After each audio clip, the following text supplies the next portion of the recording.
Good morning, everyone. Today I start the topic our solar system.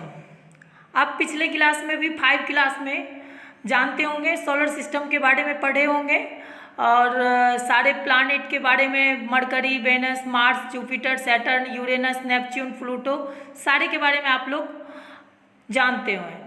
अब आप लोग के इस स्टैंडर्ड में 6 क्लास में देखते हैं, फिर उसके बाद कुछ उसके बारे में डिटेल में और जानेंगे। सबसे पहले इंट्रोडक्शन पार्ट आता है, तो इंट्रोडक्शन में हम देखते हैं क्या क्या होता है। अब क्या है, सन जो है, sun which is the most important source of light and here for us is one of this star family. Sun is a star, you know sun is a star. Similarly the moon and the other important natural sources of light is a satellite. अब जानते हैं moon satellite है, वो भी एक natural satellite है। और उसके बाद अर्थ के बारे में क्या जानते हैं, तो अर्थ एक यूनिक प्लैनेट है जिस पे हम लोग रहते हैं।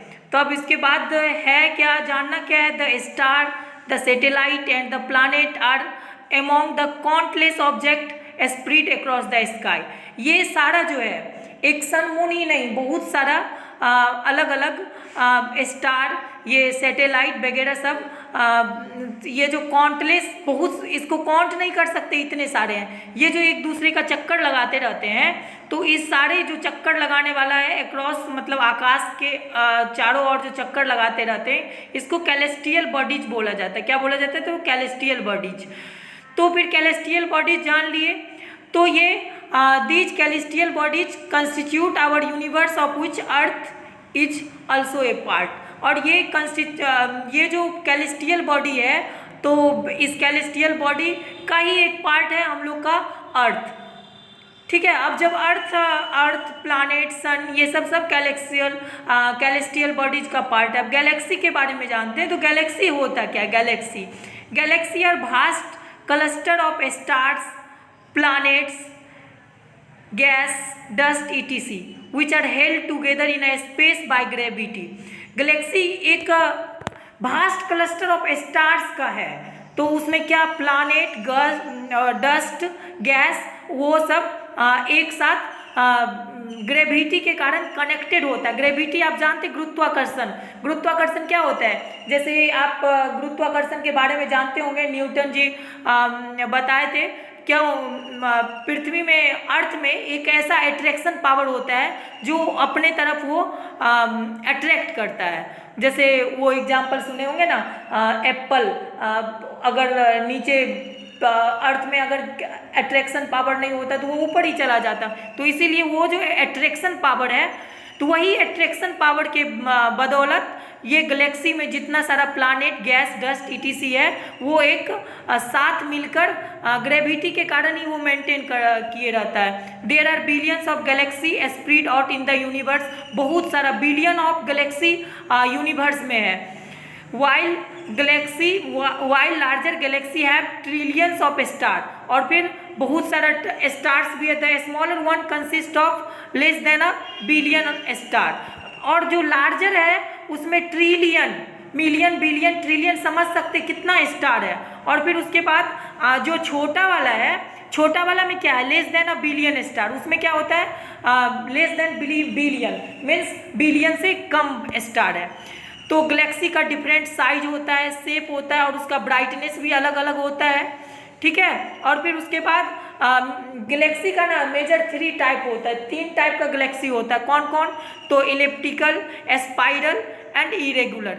ये देखिए, ये इसके कंस्ट्रक्शन पे डिपेंड करता है, जो वो कौन से कंस्ट्रक्शन पे कनेक्टेड है उसके अकॉर्डिंग उसका नाम है इलिप्टिकल, फिर स्पाइरल एंड इरेगुलर।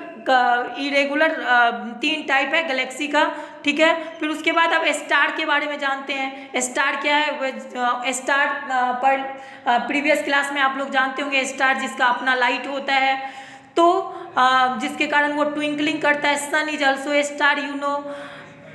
और ये स्टार होता क्या है, these are giant balls of gas. ये गैस का ना एक बॉल टाइप का होता है, हैव देयर ओन लाइट, इसका अपना लाइट होता है। और ये रात को ट्विंकलिंग करता है। नोटिस करोगे आप लोग रात को नाइट स्काई में, तो बहुत सारा गैलेक्सी भी आप लोग को देखने के लिए मिलेगा। तो एक मिल्की वे, उसके बारे में जानते होंगे, एक गैलेक्सी मिल्की वे है, उसमें मिल्की वे वो भी एक स्टार का ग्रुप है, वो आपको देखने को मिलेगा रात को। फिर उसके बाद अब आते हैं, जानते हैं, ये गैलेक्सी के बारे में जान लिए, स्टार के बारे में जान लिए। अब ये यूनिवर्स क्या है? यूनिवर्स हम लोग को everything that exist in space is a part of the universe. अब जितना सारा जो भी एक्सिस्ट है स्पेस में, जो भी एग्जिस्ट है स्पेस में, सारा यूनिवर्स का पार्ट है। इन अदर वर्ड्स, दूसरे वर्ड में हम बोल सकते हैं, the universe consist of the sun. Universe किस सब को कंटेन करता है अपने में? सन को, द मून को, द अर्थ को, स्टार को, gas and dust and all forms of life. तो ये जितना सारा है सबको यूनिवर्स में कंसिस्ट किया जाता है according to big bang theory. आप लोग जानते होंगे बिग बैंग थ्योरी का नाम सुने होंगे। तो 14 बिलियन ईयर्स एगो कैसे हुआ ये यूनिवर्स का फॉर्मेशन, उसके बारे में। तो उसके बारे में है क्या? 14 बिलियन ईयर्स एगो, समझ सकते हैं, मिलियन बिलियन बिलियन, इतना साल पहले का बात है। तो क्या हुआ था वो at that time, the great explosion, एक बहुत बड़ा जैसे बम फटता है उस टाइप का एक इवेंट इंसिडेंट हुआ था। The entire universe was a hot dense bubble gradually during a course of millions of year it cool down and expand to its present form. तो ये जो बहुत सारा एक्सप्लोजन जो हुआ था उसका तो फिर तो बिलियन ऑफ ईयर्स के बाद ये जैसे कूल डाउन हुआ, तो कूल डाउन हुआ तो अभी का जो ये प्रेजेंट फॉर्म है आपका गैलेक्सी का, यूनिवर्स का जो प्रेजेंट फॉर्म, अभी अपने लोग जो यूनिवर्स में रहते हैं वो प्रेजेंट फॉर्म हुआ। तो बिग बैंग थ्योरी नाम सुने होंगे। बिग बैंग थ्योरी में क्या था? एक हॉट, बहुत गर्म था और फिर वो एक्सप्लोजन हुआ उसका, जैसे बम विस्फोट होता है उसी तरह। तो फिर उसके बाद वो कूल डाउन हुआ, तो कूल डाउन हुआ तो इस टाइप का भी, जैसे अपने लोग यूनिवर्स में रहते हैं तो उस टाइप का ये यूनिवर्स का निर्माण हुआ बोल सकते हैं। अब गैलेक्सी के बारे में आप लोग जान गए, फिर उसके बाद स्टार के बारे में जाने, और फिर इसके बाद आप लोग यूनिवर्स के बारे में जाने। यूनिवर्स के बाद अब कंस्टिलेशन क्या होता है? कंस्टिलेशन के बारे में जानते हैं। When you look up in the sky at night, जब आप लोग रात को देखेंगे स्काई में group of star forming shapes, तो बहुत सारा स्टार का जो ग्रुप होता है तो वो एक शेप फॉर्म करता है। तो ये जो शेप होता है ना, ग्रुप ऑफ स्टार का जो इमेजिनरी शेप होता है, मतलब काल्पनिक शेप होता है ग्रुप ऑफ स्टार का, तो उसी को कंस्टिलेशन बोला जाता है। ठीक है, तो एक कंस्टिलेशन में ना 10 स्टार्स और फिर मिनिमम 10 स्टार्स और more than million of stars connected होता है और एक शेप बनाता है, तो वो होता है कंस्टिलेशन। अब ये कंस्टिलेशन टोटल 88 कंस्टिलेशन है, और इससे भी ज़्यादा हो सकता है या फिर होगा, जैसे जैसे उसका इन्वेंट होगा तो ऐसे ऐसे होगा। तो अभी टोटल आप लोग को जानना है, देयर आर 88 कंस्टिलेशन जो कि नोन है, मतलब जो कि जानकारी में है। कुछ एग्जाम्पल है अभी, जैसे उर्सा मेजर, फिर उसके बाद उर्सा माइनर, फिर ओरियन, फिर उसके बाद बहुत सारा है, आप लोग का एग्जाम्पल दिया हुआ है, तो कुछ एग्जाम्पल दिया हुआ है। अब फिर उसके बाद एक गुड टू नो जो दिया हुआ है उसके बारे में देखिए। द कंस्टिलेशन उर्सा मेजर और big bear is referred to as Saptarishi, the 7 sages in Indian astronomy. ये सप्तऋषि भी उसी का नाम है, उर्सा मेजर और बिग बियर का। अब उसके बाद आता है नेक्स्ट टॉपिक क्या, तो दो सोलर सिस्टम। सोलर सिस्टम के बारे में प्रीवियस क्लास में जानते हैं आप लोग क्या होता है। सन, मून और बहुत सारे स्टार को मिला के जो भी रहता है सन, और उसके अगल बगल चक्कर जो लगाता है जितना सारा प्लानेट, फिर प्लानेट का चक्कर लगाता है सैटेलाइट, तो ये सब मिला के सोलर सिस्टम फॉर्म्ड होता है।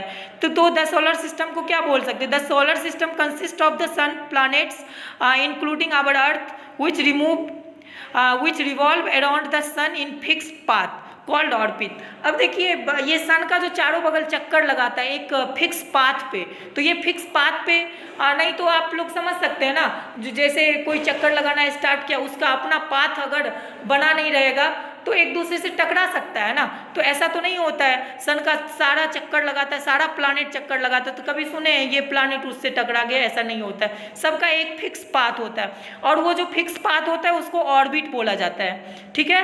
और यही नहीं, सन का प्लानेट और प्लानेट का सैटेलाइट ऐसा ही नहीं चक्कर लगाता है, और दूसरा सारा भी कैलेस्टियल बॉडीज है तो वो सब भी चक्कर लगाता है, जैसे कि लाइक मून्स, ड्वार्फ प्लैनेट्स, फिर उसके बाद कॉमेट्स, सारा सोलर सिस्टम में कंसिस्ट किया जाता है, और सोलर सिस्टम में सब मतलब एक दूसरे का रिवॉल्व करते रहता है। मतलब फिर the sun is the centre of the solar system. Solar system के सेंटर में कौन सा है, तो सन है, और फिर इसका जो सन का जो ग्रेविटेशन है, वो ग्रेविटेशन के कारण वो एक दूसरे को पुल करके रखता है, और सबका एक दूसरे के बीच जो डिस्टेंस बना हुआ है वो डिस्टेंस बना हुआ है, क्या, तो सन के ग्रेविटेशन के कारण। अब द सन के बारे में पढ़ते हैं, तो सन क्या है, made up of intensely hot gases, ये बहुत सारा गर्म गैस का एक बोल सकते हैं, बहुत सारा गर्म गैस का बना हुआ है। The sun is the largest member of solar system. Solar system का सबसे लार्जेस्ट मेंबर क्या है, तो सन है। इट प्रोवाइड्स हम लोग को क्या प्रोवाइड कराता है, heat and light to all the planets.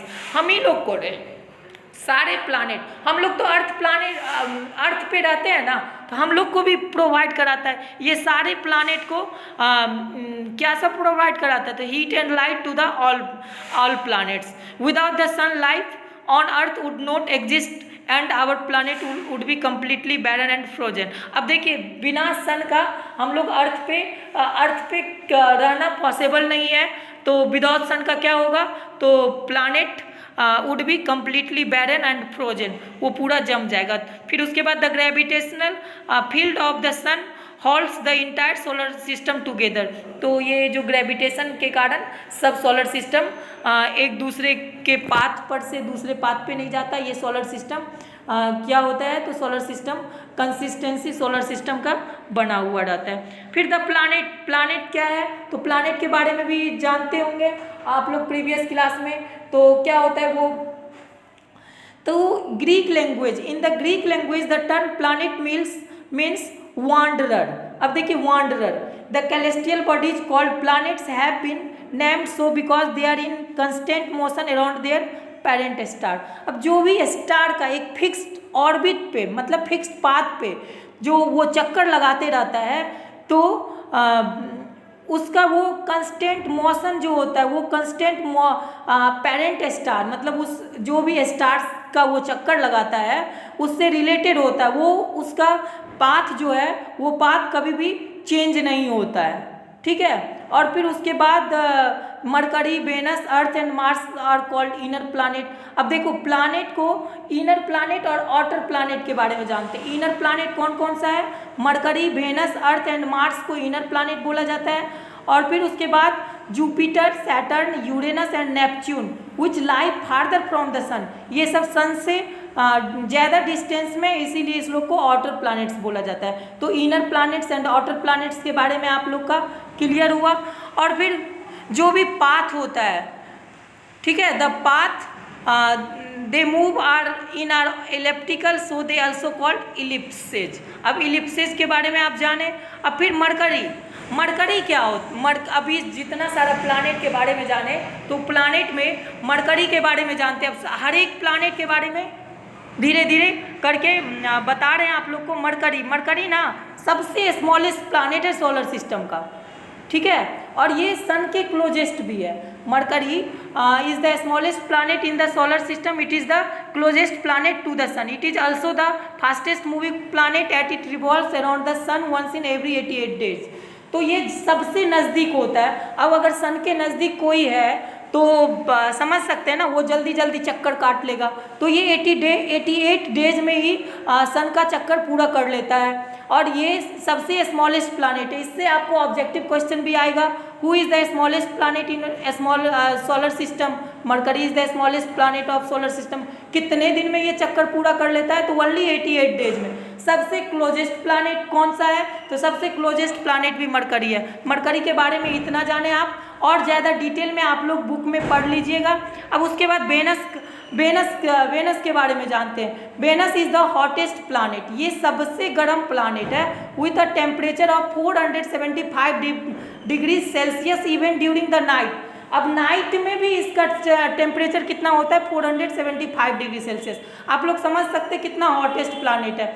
Even हम लोग को ये जानकारी है क्या, जो रात में जाके किसी का भी टेम्परेचर ठंडा हो जाता है, बट वेनस का 475 डिग्री सेल्सियस नाइट के समय में ही है, नाइट के समय में भी है। और earth is also called sister planet of the earth, और ये सिस्टर वेनस का अर्थ का सिस्टर प्लानेट भी बोला जाता है। और फिर it is also called morning star और इवनिंग स्टार, इसको मॉर्निंग स्टार और इवनिंग स्टार भी बोला जाता है। किसको? तो वेनस के बारे में क्या क्या जाने? सबसे हॉटेस्ट प्लानेट होता है, ठीक है। इसका रात के समय में भी 475 डिग्री टेम्परेचर होता है, और फिर इसको sister planet of the earth बोला जाता है, मॉर्निंग स्टार और इवनिंग स्टार भी बोला जाता है। अब अर्थ के बारे में जानते हैं, the Earth. Next one is the अर्थ। अब अर्थ क्या है? The earth is the 5th largest and the 3rd nearest planet to the sun. 5th largest, 5वां सबसे बड़ा प्लानेट कौन है? तो अर्थ है। और फिर उसके बाद 3rd nearest planet to the sun, और तीसरा सबसे नज़दीक है। सबसे नज़दीक कौन सा है? तो सबसे नज़दीक मरकरी है, उसके बाद वेनस है, उसके बाद फिर क्या है? तो अर्थ है, 3rd nearest planet to the sun. It is the only planet that has life supporting condition. तो हम लोग जो अर्थ ही एक ऐसा यूनिक प्लानेट है जहाँ पे ह्यूमन बीइंग का लाइफ पॉसिबल होता है, या लिविंग थिंग्स का लाइफ पॉसिबल होता है। और अर्थ को ना जानते हैं ब्लू प्लानेट बोला जाता है। अब ये ब्लू प्लानेट क्यों बोला जाता है, इसके बारे में आप लोग जान जाइए। It is only planet, it has life supporting system और from the outer space, the Earth appears blue. जानते हैं आउटर स्पेस से ना इस अर्थ को देखा गया ऊपर से, तो ये ब्लू दिखा। क्यों दिखा ब्लू? क्योंकि 2/3 सरफेस जो अर्थ का है वो वाटर से घिरा हुआ है, इसीलिए इसको ब्लू प्लानेट। तो why is the earth called blue planet? तो ये भी आप लोग का क्लियर हो गया। अब मार्स के बारे में आते हैं। तो Mars is often refer to the red planet, ठीक है। तो मार्स को क्या बोला जाता है? रेड प्लानेट बोला जाता है। अब रेड प्लानेट इसको क्यों बोला जाता है उसके बारे में जानते हैं। Because of the presence of red soil, क्योंकि यहाँ का जो सॉइल है ना वो रेड है, इसी के कारण मार्स को रेड प्लानेट बोला जाता है।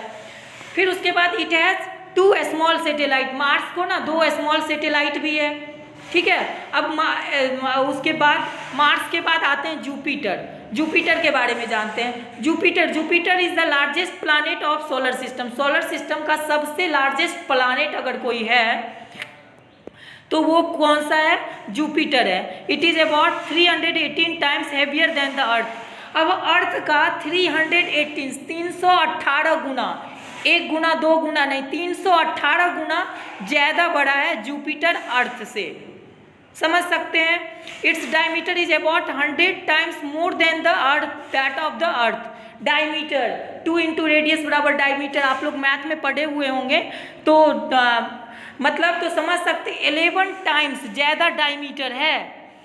फिर उसके बाद it also a strong magnetic field, इसमें भी एक मैग्नेटिक फील्ड है, और इसमें टोटल अपना 67 नेचुरल सैटेलाइट है। इसका टोटल 67 नेचुरल सैटेलाइट है। अब फिर उसके बाद सैटर्न के बारे में देख, लाइन बाय लाइन हम आप लोग को नहीं पढ़ा रहे, जो भी इम्पोर्टेंट थिंग है उसके बारे में बता रहे हैं। लाइन बाय लाइन तो बुक में दिया हुआ है, तो वो आप लोग पढ़िए आराम से, और इसमें जो इम्पोर्टेंट थिंग है, जिस प्लानेट के बारे में जो चीज़ दिया हुआ है वही हम आप लोग को बता रहे हैं। तो लाइन बाय लाइन तो आप लोग पढ़िए बुक से। फिर उसके बाद अब सैटर्न का है, तो सबसे लार्जेस्ट प्लानेट कौन सा है? तो सबसे लार्जेस्ट प्लानेट जुपिटर है, और उसके बाद second largest planet in our solar system after Jupiter. Saturn को सेकेंड लार्जेस्ट प्लानेट बोला जाता है, ठीक है। और फिर उसके बाद इसके पास ना 62 नेचुरल सैटेलाइट है। कितना है? 62 नेचुरल सैटेलाइट है। अब यूरेनस का बारी आता है, तो यूरेनस क्या है? Uranus is the third largest planet. सबसे फर्स्ट लार्जेस्ट कौन है? जुपिटर। जुपिटर के बाद सेकंड लार्जेस्ट सैटर्न, और सैटर्न के बाद third largest Uranus. Uranus is the third largest planet after Jupiter and Saturn. It is 4 times larger than the अर्थ। अब ये देखिए जुपिटर के बारे में, आप लोग 318 टाइम्स अर्थ का था, और ये कितना है? तो ये है आपको कौन सा? यूरेनस 8। अर्थ कितना है? 4 times larger than the earth. बस इसका चौथा गुना है। Uranus is similar to Jupiter and Saturn. Uranus Jupiter और सैटर्न के जैसे ही है, बट थोड़ा उससे छोटा है। और फिर उसके बाद इट हैज़ 27 नेचुरल सैटेलाइट। इसके पास कितना नेचुरल सैटेलाइट है? 27। अब नेपच्यून, अब उस नेपच्यून के बारे में जानते हैं। नेपच्यून को ब्लू गेंट भी बोला जाता है। क्यों ब्लू गेंट बोला जाता है? क्योंकि ये फार्देस्ट, सबसे ज़्यादा दूर है सोलर सिस्टम में कोई है तो वो नेपच्यून है, इसीलिए उसको ब्लू गेंट बोला जाता है। और ये अर्थ से भी बहुत ज़्यादा दूर है। ठीक है। अब उसके बाद ये Neptune last for almost 165 earth year space study so that it has about 13 satellite and the thin rings similar to the those of, और इसका सैटेलाइट कितना है? 13। अब ड्वार्फ प्लैनेट क्या होता है? ड्वार्फ प्लैनेट के बारे में समझिए। ड्वार्फ प्लैनेट क्या होता है? A dwarf planet is a celestial bodies that orbits the sun, has enough mass to assume a nearly round shapes and it is not a moon। ये मून के जैसे नहीं है, बट ऑर्बिट द सन, लेकिन यह एक स्टार का चक्कर लगाता है। This includes Pluto, Eris, Makemake and Haumea. ये सब ड्वार्फ प्लैनेट्स का एग्जाम्पल है। ठीक है। Pluto earlier considered to be smallest planet was classified. Pluto को ना पहले सबसे स्मॉलेस्ट प्लैनेट बोला जाता था, बट ड्वार्फ प्लैनेट में 2006 के बाद, मतलब 2006 ईस्वी के बाद इसको ड्वार्फ प्लैनेट में दिया गया। Pluto is slightly smaller than the earth's moon. तो ये प्लूटो जो है ना अर्थ के मून से भी छोटा है। It takes Pluto 248 years to go around the sun. 248 दिन लगता है सन का चक्कर लगाने में, और फिर 6.5 दिन 6 whole 1/2 days on the earth. फिर आवर यूनिक अर्थ। अब यूनिक जो अपने लोग रहते हैं अर्थ पे, अब अर्थ के बारे में जानते हैं। अर्थ के बारे में, our planet earth is the only planet which has life. एक ओनली अर्थ ही है जिस प्लैनेट पे अभी तक लाइफ पॉसिबल हुआ है। क्यों लाइफ पॉसिबल है? क्योंकि लाइफ सपोर्टिंग कंडीशन यहाँ पे अवेलेबल है। The photograph of the earth taken from the space saw that is a colourful planet with shades of blue, white और ग्रीन। ये ब्लू, वाइट और ग्रीन, ठीक है, ब्लू, वाइट और ग्रीन दिखा वहाँ से। अब क्या ब्लू, वाइट और ग्रीन से ब्लू, वाइट और ग्रीन क्या शो अप करता है अर्थ का, तो उसके बारे में जानते हैं। The ocean and seas make the earth look blue. यहाँ पे जो ओशियन है और सीज, महासागर और समुद्र बोल सकते हैं, तो ये अर्थ को ब्लू बनाता है। ठीक है। The white colour represent the colours clouds. White colour क्या रिप्रेजेंट करता है? तो वो बादल को करता है। And the green shows the vegetation. और ग्रीन क्या शो करता है? तो वेजिटेशन का को शो करता है। The earth is surrounded by N atmosphere of the nitrogen, oxygen and water vapour. तो सबसे ज़्यादा 78% नाइट्रोजन है, फिर 21% ऑक्सीजन है, और 1% में बहुत सारा छोटे छोटे वॉल्यूम में अलग अलग गैस अवेलेबल है। अब इसके बाद अर्थ का शेप कैसा है? The earth shape is geoid, meaning it is slightly flattened at the poles. It takes 365 whole 1/4 days to complete one revolution around the sun. अब देखिए सन को चक्कर लगाने में इसको कितना टाइम लगता है, तो वो आप लोग जानते हैं। एक रिवॉल्यूशन पूरा करने में 365 होल 1/4 डेज लगता है। तो ये 4 साल में जाने के बाद मतलब ये क्या हुआ ना 365 डेज और 6 आवर, तो ये 4 ईयर में जाके 6 4 जा 24 हो जाता है, जिसके कारण फरवरी में लीप ईयर में 29 डेज होता है। ठीक है, तो रिवॉल्यूशन के बारे में जाने ये का, और ये रोटेशन 24 आवर्स में पूरा करता है अपने एक्सिस पे, जिसके कारण डेज और नाइट होता है। तो ये आप लोग पहले भी क्लास में पढ़े होंगे, रोटेशन के कारण डे एंड नाइट होता है। ठीक है, अब उसके बाद सैटेलाइट और मून के बारे में। सैटेलाइट क्या होता है? सबसे स्मॉलर कैलेस्टियल बॉडीज अगर कोई है तो वो सैटेलाइट है। तो वो क्या करता है? वो लार्जर बॉडीज का रिवॉल्यूशन करता है, जनरली द प्लानेट।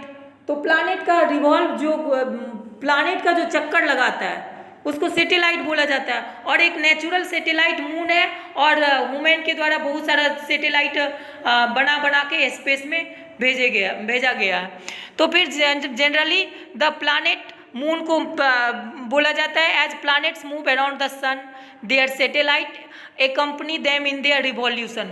मतलब वो सैटेलाइट जो होता है ना उस प्लैनेट को कंपनी देता है। जैसे बोलते हैं ना जो चलो मेरे साथ, तो बोलते हैं ना आप लोग चलो मेरे साथ खेलने चलो, हम तुम्हारा हमको अच्छे खुद अकेले खेलने में अच्छा नहीं लगता है, तो चलो मेरा कंपनी दो, मतलब मेरा साथ दो। तो वही सैटेलाइट जो होता है ना वो अपने जो जिसका सैटेलाइट होता है, एक अर्थ जो है अर्थ का नेचुरल सैटेलाइट मून है, उसी तरह सारे अभी हम बताए थे किसी का सबका अलग अलग सैटेलाइट है अपना अपना।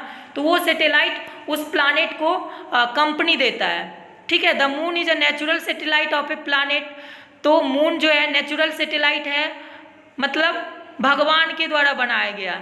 Jupiter, Saturn, Uranus, Neptune and Mars have many moons while Mercury and Venus have no moons. अब देखिए Jupiter, Saturn, Uranus, Neptune and Mars के पास बहुत सारा मून है। ठीक है, while Mercury and the Venus have no moons at all. और मरकरी और वेनस के पास न तनिक भी मतलब मून, कोई मून नहीं है। The earth has only 1 moon, और अर्थ के पास ओनली 1 मून है। और हम लोग अर्थ पे रहते हैं तो हम लोग को मून दिखता भी है। अब चलिए, the earth moon means natural satellite जो है मून, वो तो अभी हम लोग दूसरे के मून के बारे में नहीं जान रहे, यूरेनस के मून के बारे में नहीं जान रहे, ना मार्स के मून के बारे में जान, अर्थ का जो मून है उसके बारे में जान रहे हैं। The earth moon is the brightest object in the night sky. सबसे ज़्यादा पास में है, ब्राइटेस्ट है, जिसके कारण हम लोग को दिखता है moon. But has no light of its own, इसका अपना लाइट नहीं होता है। और जानते हैं ना सोलर सिस्टम में सबको लाइट एंड हीट कौन प्रोवाइड करता है? तो सन प्रोवाइड करता है। और the moon is about 3,84,400 kilometre away from the earth. कितना दूर है? तो वो 3,84,400 किलोमीटर दूर है। हाँ ठीक है, और फिर अर्थ को ना 27 डेज अपना रिवॉल्यूशन पूरा करने में लगता है। The moon surface is Rocky and covered with dust. अब मून का सरफेस कैसा है? तो रॉकी है, मतलब क्या बोलते हैं कंकड़ पत्थर वाला, वो वाला है। और फिर कवर्ड विथ डस्ट, और डस्ट से परत चढ़ा हुआ है, डस्ट से कवर चढ़ा हुआ है। तो लॉकडाउन के बाद देखिएगा, स्कूल खुलेगा तो देखिएगा आप लोग आइएगा, जो सारे बहुत सारा दिन से अगर कोई चीज़ यूज नहीं होता है, घर में भी बहुत सारा एक कोना में आप लोग उसको छोड़ दीजिए, जैसे लगेगा बाद में उसको देखिएगा क्या जो एक परत चढ़ गया है डस्ट का। तो वही मून पे परत चढ़ा हुआ है, किसका? तो डस्ट का। It has larger holes on its surface, इसमें लार्जर होल है कॉल्ड क्रेटर्स। और इसका जो लार्जर होल है ना, उस होल को क्या बोला जाता है? क्रेटर्स बोला जाता है। There is no air on the moon, moon पे कोई एयर नहीं है। It has no life of any kind, किसी टाइप का लाइफ भी पॉसिबल नहीं है। और मून का ना फुल मून डे जानते होंगे, पूर्णिमा को फुल मून डेज बोला जाता है। After the full moon days the size of the moon gradually decreases every day, daily by daily उसका थोड़ा थोड़ा साइज डिक्रीज होते जाता है। तो फुल मून डे के बाद आता है new moon day, new moon day के बाद थोड़ा साइज और डिक्रीज होता है। तो फिर उसका साइज जो डिक्रीज होता है, तो फिर उसके बाद फिर से 15 डेज के बाद ना जब साइज डिक्रीज हो के एकदम छोटा हो जाता है, फिर से उसका इंक्रीज होना स्टार्ट होता है, ठीक है। Moon start increasing and the full moon is once again visible after 15 days. 15 दिन के बाद फिर से वो विजिबल हो जाता है। फिर the various size of the moon visible to us during a month are called phases of the moon. और ये न्यू मून डेज से डिक्रीज होना स्टार्ट होता है और फिर 15 डेज के बाद विजिबल होता है और फिर उसके बाद जो इंक्रीज हो जाता है तो इसको क्या बोला जाता है, तो फेजेज ऑफ द मून, इसको मून का फेजेज बोला जाता है। फिर उसके बाद एस्ट्रॉइड बेल्ट क्या होता है, एस्ट्रॉइड बेल्ट के बारे में जानते हैं। Asteroid are a small rocky bodies that have been left over from the information of the planet 4.5 billion years ago. Most of them can be found orbiting the sun in a belt between Mars and Jupiter. The region in our solar system is called the asteroid belt. अब ये जो reason है solar system के बीच में, तो उसको asteroid belt बोला जाता है। फिर उसके बाद सेरस एक ड्वार्फ प्लानेट है। Ceres the dwarf planet is the largest asteroid in the asteroid belt. तो सबसे ज़्यादा लार्जेस्ट एस्ट्रॉइड कौन सा है, तो सेरस, CERES, सेरेस, ठीक है। तो Ceres the dwarf planet, Ceres क्या है, तो ये ड्वार्फ प्लानेट है, सबसे लार्जेस्ट एस्ट्रॉइड है, एस्ट्रॉइड बेल्ट का सबसे लार्जेस्ट ड्वार्फ प्लानेट है। अब फिर उसके बाद मेटेयर्स एंड मेट्रोराइट्स क्या होता है, अब इसके बारे में जानते हैं। Meteors are tiny pieces of metal और rock which come into existence when asteroid breakup. जब एस्ट्रॉइड ब्रेकअप होता है ना तो वो क्या बनता है, तो मेटर्स बोलते हैं। एस्ट्रॉइड का ये सब कैटेगरी को बोल सकते हैं इसको। Must meteors burn up before they even reach the earth. The shooting star that we can often we are not a star but matters streaking across the sky. अब उसके बाद when these objects fall on the earth's surface they are called meteorites. अब ये जैसे उसका breakup होता है तो ब्रेकअप होने के बाद जो ये ऑब्जेक्ट का जो फॉलिंग होता है अर्थ सरफेस पे तो इसको बोला जाता है मेटेओराइट्स। अब उसके बाद कॉमेट्स के बारे में जानते हैं। कॉमेट क्या होता है, आप लोग कॉमेट के बारे में जानते होंगे, सुने होंगे। तो क्या बोला जाता है, shining tail flashing through the night sky. रात के स्काई में इसके बारे में कॉमेट के बारे में आप लोग जानते होंगे। दिया हुआ है, you might have heard about और seen a comet with a shining tail flashing through the night sky. रात में आप लोग देखे होंगे। ये स्मॉल आईसी बॉडीज होता है। कॉमेट क्या होता है, स्मॉल आईसी बॉडीज होता है। वो क्या करता है, that revolves around the sun, मतलब सन का चक्कर लगाता है, ठीक है। Then they glow with the light of sun as they come to close it to it. और ये कब दिखता है हम लोग को, विजिबल कब होता है, जब ये नज़दीक आता है। किसके नज़दीक आता है, तो सन के नज़दीक आता है तब विजिबल होता है। सन का लाइट ज़्यादा पड़ता है तब हम लोग को दिखता है। अगर सन का लाइट ज़्यादा नहीं पड़ेगा तो ये नहीं दिखेगा। अब द हैलीज कॉमेट के बारे में आप लोग सुने हैं या नहीं भी सुने हैं तो आप चलिए जान लेते हैं। The Halley's comet is seen once in 76 year.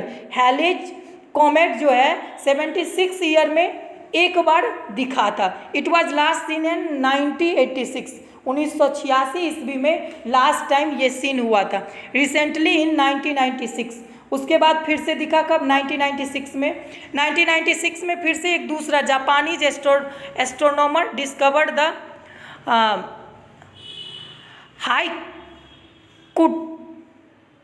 हाइकुटेक। आप लोग इसका गूगल में इसका जो प्रोनाउंसिएशन होगा तो वो सर्च कर लेंगे जो क्या है ये कॉमेट नेम्ड आफ्टर हिम। तो कॉमेट के बाद ये नेम किया, ये जो है Hyakutake. It is considered to be the brightest comet seen over the last 20 years.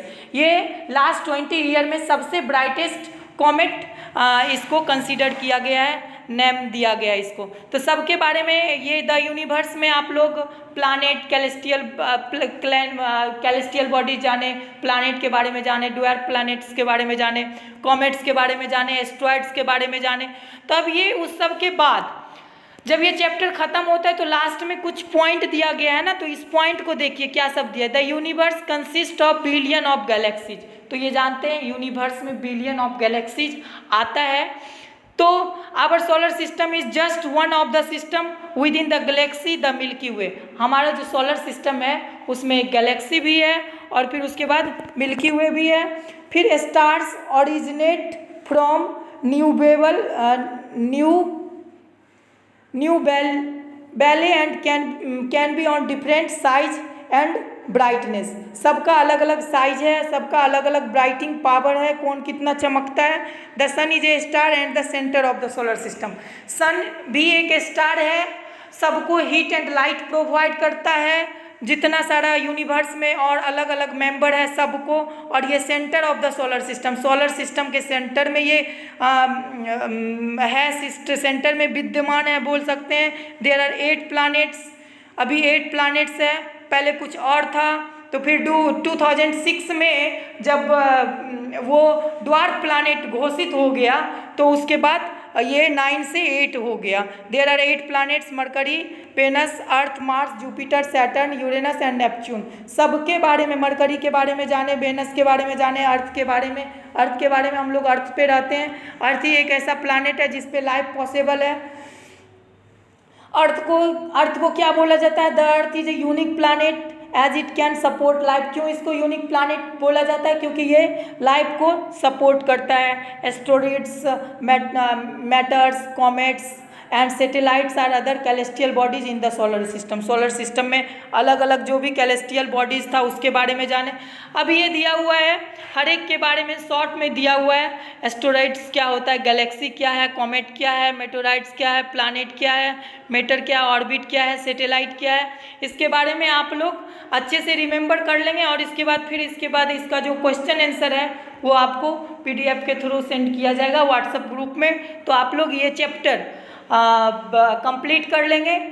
तो SST का जो 3 पार्ट है, एक हुआ जो सिविक्स वाला पार्ट था उसका वीडियो पहले ही सेंड कर चुके हैं, और ये सेकंड ज्योग्राफी वाला पार्ट हुआ। अब नेक्स्ट वीडियो में हिस्ट्री का जो पार्ट है उसका फर्स्ट चैप्टर के बारे में बताएंगे आप लोग को, उसके बारे में समझाएंगे। तो ये आप लोग चैप्टर कंप्लीट कर लेंगे। अच्छे से एक बार पूरे रीडिंग देना है, ठीक है। रीडिंग देने के बाद उसमें जो नहीं समझ में आए तो उसको थोड़ा प्रोनाउंसिएशन को आप लोग अच्छा करिएगा। प्रोनाउंसिएशन को, जो भी प्रोनाउंसिएशन समझ में नहीं आए तो उसको गूगल से हेल्प लेके प्रोनाउंसिएशन अच्छे कीजिएगा, ठीक है। अब ये चैप्टर का have a good day, thank you.